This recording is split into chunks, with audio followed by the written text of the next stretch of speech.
What are common things that are destroying marriages in your experience? A lot of things. There's a lot of different layers of, I think, what makes marriages not work.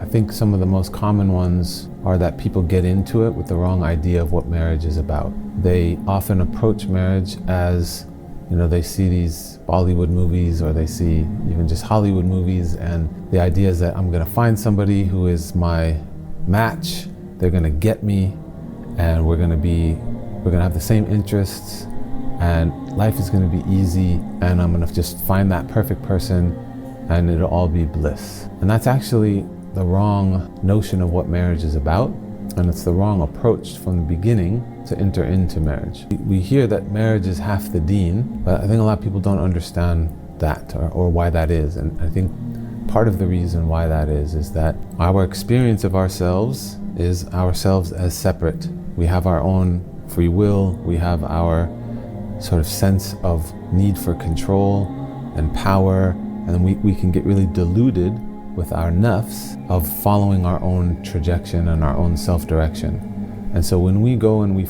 look for somebody in marriage who's like us, which is usually what people are looking for, you're essentially just avoiding the whole point of marriage, which is to put yourself into balance, not to just further go in the direction of where your nafs is imbalanced. We don't want to just become more of what we are. We want to become more of what our potential is, what we can become. And in order to do that, we have to put ourselves into balance, and we have to be shown in a mirror where we're out of whack, off center, out of equilibrium, out of balance. All of us are. Because the perfect human being is the Prophet ﷺ. He was the perfect balance. But we need to work towards that. And so life is about working towards that. So therefore marriage has to be about working towards that. There is no notion of just staying static.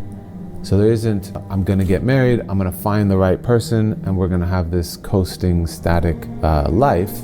It's actually, you're finding somebody, and really ultimately you should be wanting to be with whoever Allah wants for you, not who you want for yourself, because we don't know what's good for us. Allah knows what's good for us. And what's good for us is for us to come into the full possibility of our potential as Khalifatullah, and that ultimately to come into submission to Allah. And so the whole idea of marriage is that from the duality, from the two, you're able to get closer to the one. So we should be approaching marriage as a doorway to submission to Allah, to getting closer to Allah, and for self-knowledge. And so the way that we're going to know more about ourselves and therefore know Allah is by being shown where we need to do some work. And so that means the difficulty in marriage, the things that annoy you about your partner, the things that they do differently, the arguments, the different cultural differences, my family wants to do that, your family wants, those are all the opportunities for us to do this work of riyadat an-nafs, of working on ourselves. And so I think the biggest problem, going back to your question, is that people have the wrong idea of what they're engaging in marriage for. It's not just for procreation, and it's not just for having a halal situation in terms of relationship. Those are all things, and that Allah even mentions these things, that it's a place for safety, it's a place for mercy, it's a place to sort of come home to. So that's a part of marriage. And anybody who is married, sometimes you have that, and sometimes it's really difficult. And so it's the difficulty that actually provides the opportunity. What are some psychological skills people could practice for marriage? So I think the number one skill as an individual, there's things that people have to practice individually and then in partnership. So individually, practicing self-introspection. One of the best, I think, tools for this or ways of understanding this, Imam Ghazali talks a lot about muraqabah and muhasabah. So he has a book in the Ihya al-Ulumuddin on Kitab al-Muraqabah wa Muhasabah. He talks about other things that start with the letter M, but these two are fundamental to how we can bring awareness to ourselves. So we study ourselves. We study, muraqabah is witnessing the self, watching the self, being aware of what comes up. And so in marriage, that would mean your partner says something and you get irritated, or you feel hurt, or you feel that they're not holding you in the right way. You have to, instead of just saying they're the problem and they need to change, because we can't control other people, we can only control what is within our internal locus of control. And so we have to watch and notice what's coming up for me, so we're equipped to be able to know what work we need to do. So that's muraqabah. And then muhasabah is taking self-accountability, taking account of what you've now witnessed and understanding what do you need to do, what do I need to do to fundamentally work on changing my state. So rather than focus on, in marriage we often focus on the other person fulfilling our rights, right? They're supposed to, everybody, the husband always goes and finds the Islamic, the literature that says what the woman is supposed to do for the husband, right? And then he gives it to his wife, like, see, you have to do all these things for me. Whereas our attitude really should be, if each person is doing for the other, if each person were to focus on fulfilling the other person's rights, then your rights would be fulfilled from the other person or from Allah, really, and you're disengaged in this nafsi pursuit of getting what you want.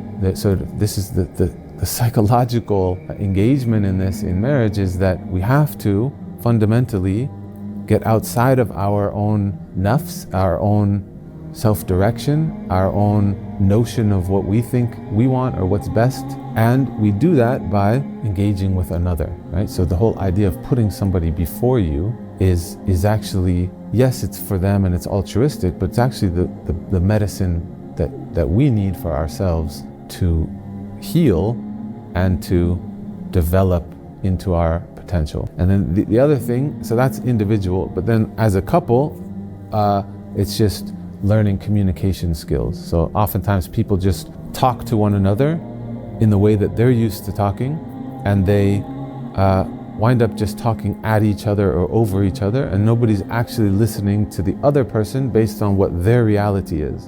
And so one of the really hard skills that couples need to learn is how to communicate.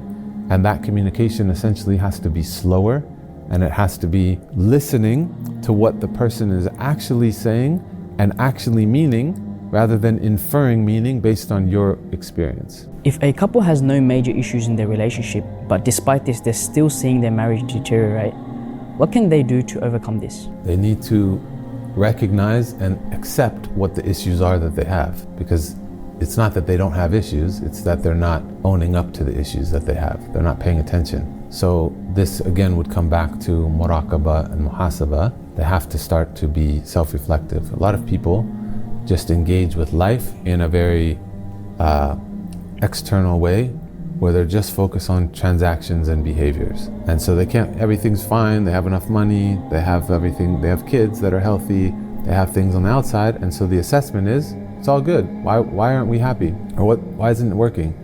It's because the real thing that everybody should be focusing on is what is going to persist beyond this dunya. Mm-hmm. Your house, your job, your children, all of these things that in relation to you don't have control over, that's not going to persist or sustain in your ultimate trajectory of where we're going in our post-mortem reality. So we need to, I think in this case, the couple would need to look at themselves in a deeper way and recognize, why are they here? Why are they in this marriage? And what are they benefiting from it in terms of their station with Allah subhanahu wa ta'ala. If someone is looking to get married, what are some important things they can do to prepare for marriage? Know themselves. The more that they can spend time doing this process of self-reflection and starting to know themselves, then that's going to be the best thing that's going to prepare them for marriage. A lot of times people spend all their time studying the other person and trying to find the right person, and they completely avoid the process of sorting themselves out to be prepared for marriage. And so that means they need to sort of understand who you are, what motivates you, what are your underlying values, what is your relationship with Allah, what is important to you. But then from there, making sure that you're working on the things that you need to work on. So this is again coming back to this muraqabah and muhasabah process, the more that we know what are our hang-ups, what are the patterns that come up in our life, what are the things that are unresolved that I'm not taking account of and not looking at, because certainly if you don't deal with them before marriage, they're absolutely going to come into your marriage. And so oftentimes where we have problems in our life or things aren't going, and we think, oh well, if I just get married, it will all be taken care of, it will be solved. And that's actually it's the reverse. Really, we should sort out ourselves first, and then and you're not going to sort yourself out in completion first, but at least spend time fully committing to that process of self-direction, that process of self-introspection and self-accountability before you even think about going into marriage. And then once you're getting closer, once you've started that process, you're in that process, that's a habit for you, and you know that you're gonna do that within marriage, then the approach to seeking a partner needs to be more than just, am I attracted to them and do our families get along? We define taqwa, because we know the Prophet ﷺ said we should find somebody with taqwa, but then we usually assess taqwa based on behavior. How much do they go to the mosque? How much Quran do they read? These are all good behaviors, but what is motivating those things? What is their relationship with Allah on a level of taqwa, of actual God consciousness? And how does that play out in their life? And then, as you get closer to actually having that conversation of marriage, then you need to move away from the romantic nature of do we love each other? Are we good for each other? And really get into the brass tacks of thinking of this partnership as a business venture, and really sorting out, like, what is your vision statement? What is your mission statement? Who's going to be the treasurer? Who's going to have this position? What do you feel about education? How do you feel about disciplining children? What is your stance on family living with us? What about travel? All these things, if you don't have conversations beforehand, they're going to crop up and you're going to be unprepared to deal with them. As a counselor, what advice do you wish more couples practiced? Like people that are already married? Yeah. Communication. When it comes down to any issue that a married couple is dealing with, the thing that's causing the problem comes down to the way that they're communicating. And I don't just mean like saying things, but they have to develop a way of communicating that's not just based on words, but that you're actually developing a heart-to-heart connection. And so this requires, again, each individual to spend time in their own self-reflection, and then for them as a couple to spend time in really getting to know the person from their standpoint, from their reality, to have empathy, and to spend time not just approaching one another from our own perspectives. And that means really prioritizing the development of their heart-to-heart connection in a way that is not focused on just sort of going about business in the dunya. I think that means, and this, even when people have children, when couples have children, that needs to persist. They need to maintain the connection with one another on a heart-to-heart level.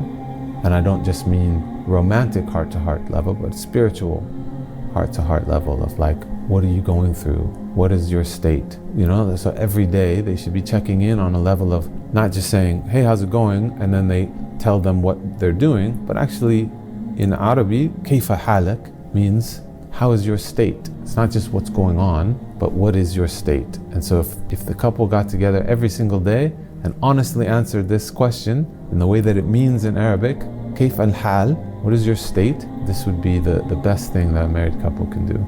Should conflict be avoided in marriage? No, absolutely not. Conflict should be embraced and understood as the path to know oneself, to get towards a healthier marriage, and to fulfill the notion of marriage being half the deen. Avoiding conflict is essentially avoiding opportunity to get closer to Allah.